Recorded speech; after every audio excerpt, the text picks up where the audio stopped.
First of all, thank you ever so much for inviting me. I'm going to be talking from a Christian perspective and also from sort of experience of being part of a interfaith youth charity, being an eco champion at my church, working with young people, and also I also work for an organisation called Eco Birmingham, which is originally from the Quakers. So here we go. A couple of things I want to cover. First of all, what's the big picture with Christian young people? I'm very fortunate. Someone else did the work for me. So all this will be links at the end of the presentation, which we sent round that later on. But in 2020, there was a big piece of research done at what do young Christians think about climate change in the UK. And as you can see from the slide, there's a huge amount of concern about its importance, but also the perception that church isn't doing enough, and also some key asks from young Christians back to their congregations. And it's a really nice one there under climate activism, which talks about a young person talking about we're called to be stewards of our planet, to love our neighbours, living out these commands in an exciting way, worshipping God. And that's really the essence of the sort of Christian response.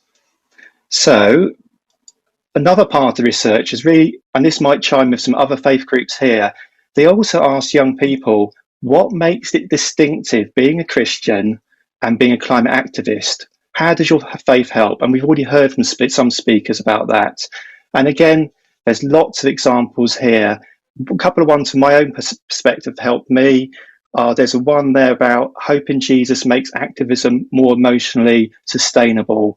It is really hard, but actually having a faith or a belief that that someone's alongside you is going to help you is really, really helpful for sustaining activism. And also the one around point 5 I found particularly helpful.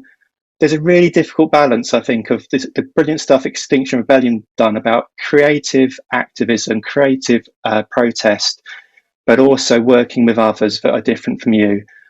So this isn't exclusive to Christian faith, but it's quite interesting. That's what young people were saying was important for their faith and their activism. So bringing it back to sort of a practical example, I'm going to sort of go from the big picture down to the small, which is basically the church I go to in Birmingham. You can see it's a diverse church, 40 languages. Over a third are under the age of 18, so you've got a very young congregation.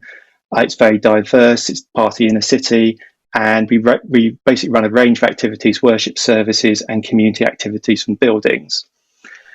So we worked, our young people and other members of the congregation said, we want to do something, what's the best way?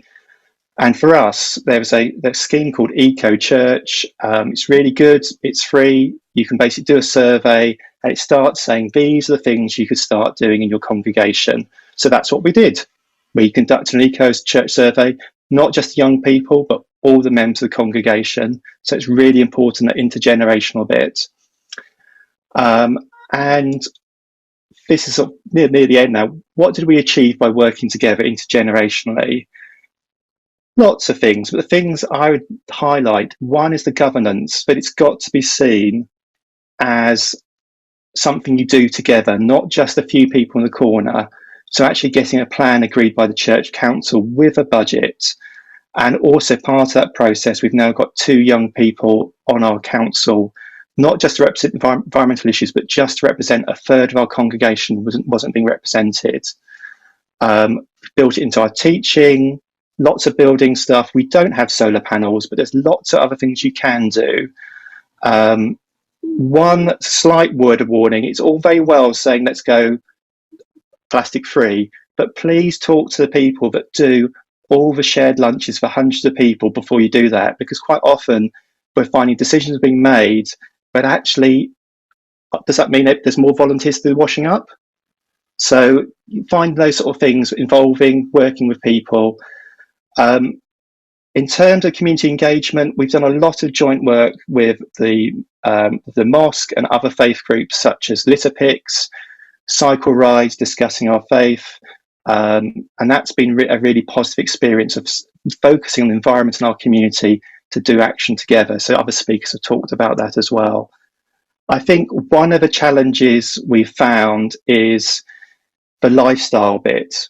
So we're doing the teaching, we're changing stuff in the buildings, but it's how do you bring the whole congregation with you about lifestyle? What's that mean for people from very diverse backgrounds to follow Jesus and care for the environment without sort of sending people on a guilt trip? So that's a journey. That's where we are at the moment.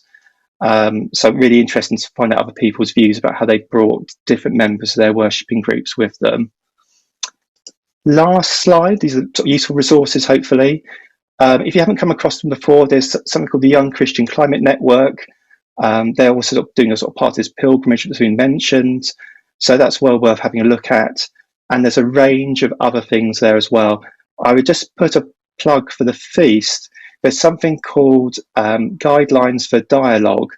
And it's been really useful about having conversations with different people, different faith groups in a constructive manner. And I've learned lots by doing that, and delighted to be along here today to learn more.